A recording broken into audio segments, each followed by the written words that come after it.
த பாடி பிரின்சிபல்னு போட்டிருக்கு. What is true Christian dedication? உண்மையான கிறிஸ்தவ அர்ப்பணிப்பு அப்படின்னா என்ன? கிறிஸ்தவர்களாக நீங்கள் வாழ முடிவெடுத்து விட்டீர்கள் என்றால், கிறிஸ்தவர்களாக வாழணும்னு என்ன நீங்கள் செய்கிறீங்க? நீங்கள் ஒரு வேலையில் சேர்ந்துட்டீங்க. Suppose you have joined an army. What would you do? Everyday காலையில் எழுந்திரிச்ச உடனே you have drills, exercises, limited food. இதை தான் நீங்கள் சாப்பிடணும், இது தான் செய்யணும், இப்படி தான் நிற்கணும்.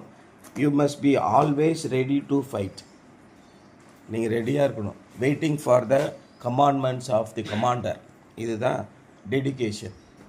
நீங்கள் இன்னொரு வேலையில் சேர்ந்துருப்பா. As a professor you have worked in a college. What would you do? You will always be prepared to teach the students. எந்த கொஷின் கேட்டாலும் you will be ready to teach. இதை நீங்கள் ப்ரிப்பேர் பண்ணிக்கிட்டே இருப்பீங்க. Even your home time you will prepare some other things. அதை கேட்டால் இந்த student என்னது, அதை எப்படி இன்னும் டீப்பாக எப்படி யூ வில் ரிசர்ச். இப்படி தான் நீங்கள் எந்த வேலை செஞ்சாலும். If you cook you will make many researches. இதை எப்படி இன்னும் டேஸ்ட்டாக பண்ணலாம், கொஞ்சம் உப்பை குறைச்சி போடுவோமா, நீங்கள் you will do all the researches. That is the dedication. So what is the true dedication? Christian dedication. For one thing it means giving God your body. ஒரு விஷயம் என்னென்னா, உங்களுடைய உடலை, சரீரத்தை நீங்கள் தேவனுக்கு என்று கொடுப்போம். ஏன் சரீரத்தை அவ்வளோ முக்கியமாக சொல்லுகிறார்? இது என்னங்க அது? சரீரம் இப்பொழுது நம்ம பிறக்கும்போது வரும், நம்ம சாகும்போது நம்ம விட்டு போய்விடும். நம்முடைய ஆத்மா தான் என்றைக்கும் நிலை நிற்கக்கூடியது. நம்முடைய ஆத்மா தேவனிடத்திலிருந்து வந்தது, சரீரமும் ஆவியும் பெற்றது. சரீரத்தை விட்டு விட்டு ஆவியும் ஆத்மாவும் தேவனிடத்திலே போகப் போகிறது. இதுதான் கிறிஸ்தவ வாழ்க்கை. அப்போ சரீரத்தை குறித்து மாத்திரம் ஏன் அவ்வளோ முக்கியமாக சொல்லுகிறார்? இந்த சரீரம்தான் கர்த்தர் வாழும் ஆலயமாக இருக்கிறது. இந்த உலக வாழ்க்கை உங்கள் சரீரம் தேவனுடைய ஆலயமாக இருக்கிறது என்று தெரியாதா உங்களுக்கு? அறியீர்களா அப்படின்னு கேட்குறார். மாம்ச சிந்தையிலே இருக்காதீர்கள். விபசாரம், வேசித்தனம், களவு, பொல்லாத வாழ்க்கையெல்லாம் விட்டு ஓடுங்கள். அதான் சொல்கிறார். For one thing it means giving God your body. Before we trusted Christ we used our bodies for sinful pleasures and purposes, but now that we belong to him and we want to use our bodies for his glory. நம்முடைய வாழ்க்கையின் நோக்கமே பொருள் சம்பாதிப்பதல்ல, தேவனை மகிமைப்படுத்துவது. தேவனை மகிமைப்படுத்துவதிலே ஐஸ்வர்யங்களும் கனமும் மற்ற எல்லா விதமான ஆசீர்வாதங்களும் வந்து விடுகின்றன. இதுதான் ரொம்ப முக்கியமான விஷயம். நம்முடைய வாழ்க்கையின் நோக்கமே அவருடைய நாமத்தை மகிமைப்படுத்துவது. நம்முடைய உடலை நாம் எவ்விதமாக பயன்படுத்துகிறோம்?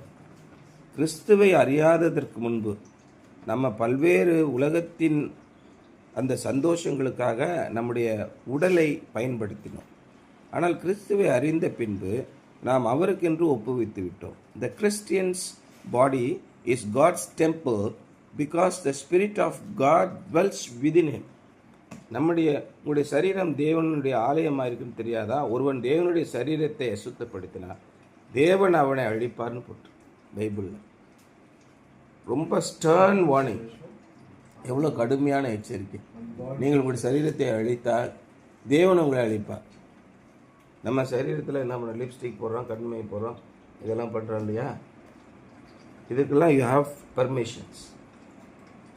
நீங்கள் எப்படியெல்லாம் உங்களுடைய சரீரத்தை பயன்படுத்த வேண்டும் என்பதற்கு ஆண்டவர் உங்களுக்கு பல அனுமதிகளை கொடுக்கிறார். நீங்கள் தேவனுடைய கட்டளைகளை விட்டு விலகும் போது நிச்சயமாக அதுக்கு தண்டனை உண்டு. வினை விதைத்தவன் வினை அறுப்பான். அதான் பவுல் சொல்கிறார், ரொம்ப எச்சரிக்கையாக சொல்கிறார். என்ன சொல்கிறார்? மோசம் போகாதிருங்கள், தேவன் தம்மை பரியாசம் பண்ண விட்டார். மனுஷன் எதை விதைக்கிறானோ அதை அறுத்தே ஆகணும். நீ பிள்ளையானாலும் சரி, நீ யாராக இருந்தாலும் சரி. என் மகன் செல்ல மகன் தான், காரை கொண்டே இடித்தா உடனே அப்படியே கையை வச்சு தடுத்துருவாரா? நீங்கள் எதை செய்கிறீர்களோ அதற்குரிய பலன் உண்டு. ஆனால் நீங்கள் ஜெபத்தோடு செய்யும்போது உங்களுக்கு என்னென்ன யாருக்கு விரோதமான போராட்டங்கள் உண்டு? சரீரத்திலே நீங்கள் இருக்கும்போது துரைத்தின் மாம்சத்தோடும் இரத்தத்தோடும் மாத்திரம் அல்ல. நீங்கள் சரீரத்தோடு சண்டை போட போகிறதில்ல. You have fights, you have wars with துரைத்தினங்களோடும் அதிகாரங்களோடும் அந்தகார லோகாதிபதிகளோடும் உங்களுக்கு போராட்டங்கள் உண்டு. அதனால் உங்கள் உடலை காத்து கொள்ளுங்கள். The Christian's body is God's temple because the Spirit of God dwells within him. It is our privilege to glorify God in our body and magnify Christ in our body. நாம் உடலில் வாழும்போது தேவனை மகிமைப்படுத்துவது மிகச்சிறந்த ஒரு சிலாக்கியம் நமக்கு. அது யாருக்கும் கிடைக்காத ஒரு சிலாக்கியம். That is the privilege. And Christ in our body and magnify Christ in our body. நாம் உலரிலே வாழும்போது, இனிமேல் நீங்கள் இறந்து போயிட்டீங்கன்னா அங்கே போய் எல்லாம் ஒன்றும் நடக்காது. இனி வெறும் உலகிலே ஞானமும் கல்வியும் புத்தியும் அறிவும் எதுவுமே இல்லை. அதான் சாலமோன் சொல்கிறான். எதுவுமே இந்த உலகத்திலே செய்கையும் வித்தையும் அறிவும் ஞானமும் கல்வியும் ஒன்றுமே இல்லை இறந்த பின்பு. இப்பொழுது தான் செய்யும்படி உனக்கு என்ன நேரிட இருக்கிறதோ அதை உன் முழு மனதோடு செய் அப்படின்னு சொல்கிறேன். இந்த உலகத்தில் யாருக்காவது நன்மை செய்யணுமா செய். யாராவது அழிக்கணுமா அழிச்சிக்கோ. யாரையாவது கொல்லணுமா கொன்னுக்கோ. உனக்கு மனசில் என்ன தோணுதோ. நீதிமொழிகள் பிரசங்கி கடைசி 12ஆம் அதிகாரத்தில் என்ன போட்டிருக்கு? வாலிபனே, உன் கண்ணின் காட்சிகளிலும் உன் இருதயத்தின் நினைவுகளிலும் நட, சந்தோஷமாயிரு. ஆனால் ஒன்றை மட்டும் தெரிஞ்சுக்கோ, முடிவிலே தேவன் உன்னை நியாயத்தீர்ப்பிலே கொண்டு வந்து நிறுத்துவார் என்பதை மாத்திரம் தெரிந்து கொள் அப்படி சொல்கிறார். உலக வாழ்க்கையிலே உடலை நீங்கள் எப்படி பேணி பாதுகாக்க வேண்டும் என்று சொல்கிறார். Just as Jesus Christ had to take upon himself a body in order to accomplish God's will on earth, so we must yield our bodies to Christ that he might continue God's work through us. இயேசு கிறிஸ்து இந்த உலகத்திலே வந்து எதுக்கு வந்தார்? யோவான் 3ஆம் அதிகாரம் 15ஆம் வசனம் என்ன சொல்லுது? தேவன் தம்முடைய ஒரே பேரான குமாரனை உலகத்திற்கு தந்தருளி இவ்வளவாய் உலகத்தில் அன்பு கூர்ந்தார். எதற்கு? இயேசு கிறிஸ்து எதற்காக இந்த உலகத்திலே வந்தார்? உலகத்தின் பாவங்களை சுமந்து தீர்க்கிறதற்காக. பாவிகளை ரட்சிக்கவே இயேசு கிறிஸ்து இந்த உலகத்தில் வந்தார் என்கிற வாக்கியம் எல்லா அங்கீகரிப்புக்கும் பாத்திரமாக இருக்குது. இல்லைன்னா நம்ம பாவத்தை அங்கீகரிப்புக்கு கங்கையில் போனோம், காவேரியில் போனோம். உங்கள் ஊரில் புனித நதிகள் இருக்கா? பாவம் போக்குவதற்கு என்ன செய்கிறாங்க? Aboriginals what they do? இல்லை, நீங்கள்லாம் வந்து know they have their traditions. You must clearly understand there are aboriginals. Canadian Aboriginals have their own traditions. They have some sacrifices. They will do something to remove their sins. Every human being in the world, they have some traditions. They have set some traditions.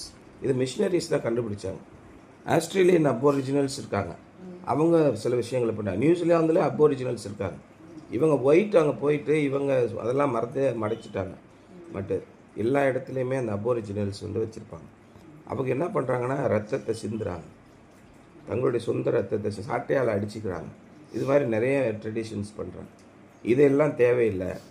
இயேசு கிறிஸ்து இந்த உடலிலே வந்து நாம் செய்ய வேண்டிய அத்தனையும் செய்து முடித்தார். அவருக்கே ஒரு உடல் தேவைப்பட்டது. அதனால் நீங்கள் கட்டாயம் இயேசு கிறிஸ்துக்கு உங்களை இணங்க செய்ய வேண்டும். Just as Jesus Christ had to take upon himself a body in order to accomplish God's will on earth, so we must yield our bodies to Christ that he might continue God's work through us. We must yield our members of the bodies as instruments of righteousness. ரோமர் 6ஆம் அதிகாரத்தில் தான் போட்டிருக்கு. நீதியின் அவயவங்களாக, ஆயுதங்களாக உங்களுடைய அவயவங்களை பயன்படுத்துங்கள் அப்படின்னு சொல்கிறார். For the Holy Spirit to use in the doing of God's will. நீங்கள் இந்த உலகத்திலே வாழ்வது தேவனுடைய சித்தத்தைப்படி செய்வதற்கு தான். மூச்சுக்கு 300 தரம் நான் ஜெபம் பண்ணுறோம். என்ன ஜெபம் பண்ணுறோம்?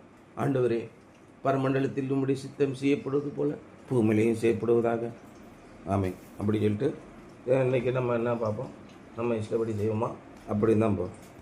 காட்ஸ் வில் நம்ம செய்கிறோமா? Every act you do, you consider whether we are doing God's will or not. என்னுடைய நுகம் லகுவாயும் என்னுடைய சுமை மெதுவாயும் இருக்கிறது. நீங்கள் தேவனுடைய சித்தத்தை செய்வதற்காக மிகப்பெரிய கொடூரமான காரியங்களை செய்ய வேண்டியதில்லை. சாதாரண விஷயங்களை செய்ய சொல்லுங்கள். நேர்மையாக இரு, அன்புள்ளவனாக இரு, நீதி உள்ளவனாக இரு. இதைத்தான் அவர் சொல்லுகிறார். தாய் தகப்பன்மாருக்கு கீழ்ப்படியுங்கள். இன்னைக்கு என்ன சொன்னார்? எபேசியர் 5ஆம் அதிகாரத்தில் என்ன சொன்னார்? பிள்ளைகளே, உங்கள் பெற்றோருக்கு கீழ்ப்படியுங்கள். தீர்க்க தரிசனமுள்ள முதலாம் கற்பனை இதுதான். வாக்குத்தத்தமுள்ள முதலாம் கற்பனை. நீங்கள் கீழ்ப்படிஞ்சிங்கன்னா அதுக்கு தனியாக ஒரு ப்ராமிஸ் கொடுத்துட்டார். You will have 50 sovereigns of gold if you obey your parents. அப்படின்னா எல்லா பேரும் கண்டிப்பாக கீழ்ப்படிவான் இல்லையா? வாக்குத்தத்தம் என்ன சொன்னிச்சு? நீ வாழும் தேசத்திலே உன் வாழ்நாள் நீடிப்பதற்கு நீ உன் தகப்பனையும் தாயையும் கனம் பண்ணுவாயாக. இது ரொம்ப முக்கியமான ஒரு விஷயம். நீங்கள் எப்பொழுது அசட்டை பண்ணுகிறீர்களோ, தாயையும் தகப்பனையும் அசட்டை பண்ணுகிறவருடைய கண்களை வனாந்திரத்தின் கழுகுகள் தின்னும்னு போட்டிருக்கு, பொடுங்கிருன்னு போட்டிருக்கு. அப்போ பெற்றோர்களுக்கு என்ன சொல்கிறான்னா, உங்களை பிள்ளைகளை don't provoke your children into ஆங்கர்னு போட்டிருக்கு. We have some responsibilities. பிள்ளைகளை நம்ம கோபம் மூட்டக்கூடாது. அந்த மாதிரி ரொம்ப முக்கியமான ஒரு பொறுப்பு கொடுத்துருக்காரு. ஸோ இந்த உடலை வாழ்க்கையிலே நீங்கள் எப்படி வாழ வேண்டும் என்பதை சொல்கிறார். The Old Testament sacrifices were dead sacrifices, but we are to be living ones. பழைய ஏற்பாட்டு காலத்திலே கொடுத்த பலிகள் எல்லாம் செத்த பலிகள், ஒன்றுக்கும் உதவாதவை. புதிய ஏற்பாட்டிலே நாம் இயேசு கிறிஸ்துவின் இரத்தத்தினாலே ஜீவனுள்ள ஒருவர்களாக நாம் அழிக்கிறோம். இயேசு கிறிஸ்து நமக்கு கிடைத்ததுனாலே இன்றைக்கு நாம் தேவனுடைய பிள்ளைகளாக இருக்கிறோம். இயேசு கிறிஸ்து இல்லைன்னா we will be heathen. We cannot go to God. ரொம்ப முக்கியம். இன்றைக்கு நாம் ஜீவ பலியாக இருப்பதற்கு இயேசு கிறிஸ்து நம்மில் வசிப்பது தான் காரணம். இயேசு கிறிஸ்து உங்களிடத்திலே வசிக்கணும்னா, இப்போ இவங்கெல்லாம் வந்திருக்கிறாங்க, நம்ம வீடை குப்பையும் அழுக்குமா போட்டு வச்சுதான் எப்படி இருக்கும்? They cannot stay here. ஒரே நாத்தமாக இருக்குது. Shall we go and stay somewhere else? They will decide something, இல்லையா? பட் நம்ம வீட்டை சுத்தமாக பராமரித்து அழகாக வச்சு எல்லா தேவைகளையும் நிறைவேற்றுது. If someone wants to stay in your home, you have to prepare your home. அதே மாதிரி தான், if Jesus Christ wants to stay in your home, in your body, you have to clean your body, keep your body clean, keep your thinking clean. இதான் ரொம்ப முக்கியம்.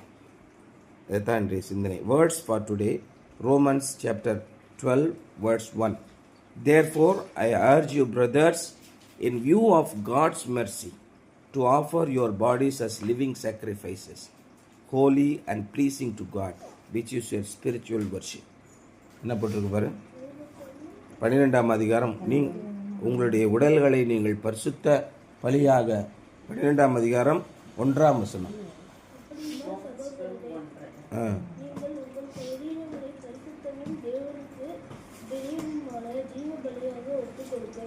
ஒப்பு கொடுக்க வேண்டும். You have to commit your bodies to God. இம்மட்டுமாக நம்மளை இரக்கமாக நடத்தி வந்தவர். இன்னைக்கு நம்ம இருக்க நிலைமையை நம்ம யோசனை பண்ணி பார்த்தோம்னா, it is the grace of God. Many blessings we receive. All blessings are given by God. நம்ம அளவு படித்தவங்களை எல்லாம் எடுத்து பாருங்கள், எல்லாரும் இந்த பொசிஷனுக்கு வந்திருக்காங்களா? எல்லாரும் இப்பேற்பட்ட ஆசீர்வாதங்களை பெற்றிருக்கிறார்களா? நம்மளை விட அதிகமாக கற்றவர்கள் எல்லாம் இன்னும் கஷ்டப்படுற நிலைமையில் நிறைய பேர் இருக்காங்க. நம்மளால் சொல்ல முடியாது, நான் நல்லா படித்தேன் அதனால் எனக்கு வேலை கிடைச்சிது, இல்லைனே யாருக்கு அப்படி சொல்ல முடியாது. நம்மளை விட அதிகமாக படித்தவர்கள், அதிக திறமைசாலிகள், அதிக தந்திரங்களை உடையவர்கள் எல்லாம் பின்னாடி உட்கார்ந்துருக்காங்க. இதுதான் நீங்கள் ரொம்ப முக்கியமாக பார்க்கணும். ஆண்டவர்களை தேர்ந்தெடுத்து ஆசீர்வதிக்கிறார் என்றால் அவருக்கு நாம் நம்முடைய உடலை அர்ப்பணிக்க தயாராக இருக்க வேண்டும். ஆக்ஷன் அசைன்மெண்ட் இன்றைக்கி நாம் செய்ய வேண்டியது. Mentally list aspects of your body for which you are thankful and those which someone are less than pleasing to you. உங்களுடைய உடலிலே நீங்கள் யோசனை பண்ணி பாருங்கள், மனதிலே சிந்தித்து பாருங்கள், என்னென்ன காரியங்களுக்காக நீங்கள் தேவனுக்கு நன்றியுள்ளவர்களாக இருக்கலாம். எப்படி நீங்கள் ஒரு சில விஷயங்களை குறித்து உங்களுக்கு அது அந்தளவுக்கு நான் செய்கிற காரியங்களே எனக்கு பிடிக்கலங்க அப்படின்னு நீங்கள் எதையெல்லாம் நினைத்து பார்ப்பீர்கள்? சிந்தித்து பாருங்கள். Do you realize that God accepts you just as you are and wants you to give him both what you consider your assets and deficits? நீங்கள் உங்களுடைய மனதிலே நல்ல நல்ல காரியங்கள், சொத்துக்களாக என் உடனே நான் இப்படி பராமரித்திருக்கிறேன், நான் ஆண்டவருக்கு என்று வாழ்கிறேன் அப்படி நினைக்கிற காரியங்களையும், குறைபாடுகள் என்று நினைக்கிற காரியங்களையும் தேவன் ஏற்றுக்கொள்கிறாரா? யோசனை பண்ணி பாருங்கள். தேவனுக்கு முன்பாக இந்த காரியங்களை நிதானித்து பாருங்கள். என் உடலை நான் எப்படி பராமரித்து வருகிறேன்? நான் ஆண்டவருக்கு என்று பராமரித்து நியாயமான வழியிலே நான் நிற்கிறேனா, இல்லை நான் பாட்டு அசுத்தமான வாழ்க்கையை நடத்துகிறேனா? யோசனை பண்ணிப்பார். நாம் செய்கிற காரியங்கள் ஒவ்வொன்றுக்கும் பலன் உண்டு. தமிழ் மொழியில் அதுதான் சொல்கிறாங்க, என்ன செஞ்சாலும் வினை விதைத்தவன் வினை அறுப்பான். உப்பு தின்னவன் தண்ணி குடிச்சு தாங்க ஆகணும், தப்பு செஞ்சவன் தண்டையை அனுப்பிச்சுதான். இதுதான் பைபிள்னு சொல்லுது, இன்னும் டிஃப்ரெண்ட்டாக ஒன்றும் சொல்லலை. அப்படி இருக்கும்போது உங்களுடைய வாழ்க்கையில் நீங்கள் என்ன செய்கிறீர்கள் என்பதை பாருங்கள். Imagine worshipping God without a body, hard, isn't it? Now thank him for your body and yield every aspect of your life. இன்னைக்கு இங்கே இருக்கிற ஒவ்வொருவரும் we are healthy and சேன் எப்படின்னு சொல்கிறோம், we are sane இல்லையா? that is the gift of God. we are healthy both mentally and physically. நம்ம இதுக்காக நாம் தேவனை துதிக்க வேண்டும். அநேகர் they have many infirmities. அப்படியெல்லாம் நம்மளை தேவன் வளர்க்கவில்லை இல்லையா? அதற்காக நாம் தேவனுக்கு நன்றி சொல்லுகிறவர்களாக இருக்க வேண்டும். Imagine worshipping God without a body. உடல் இல்லாமல் தேவனை எப்படி நீங்கள் தொழுது கொள்வீர்கள்? யோசனை பண்ணி பாருங்கள். Now thank him for your body and yield every aspect of yourself to him afresh. See how this act of true worship affects your day to day. நீங்கள் எதை செய்தாலும் தேவனுடைய மகிமைக்கின்றே செய்யுங்கள், அவருக்கு ஸ்தோத்திரம் செய்யுங்கள். அதான் சொல்கிறேன்.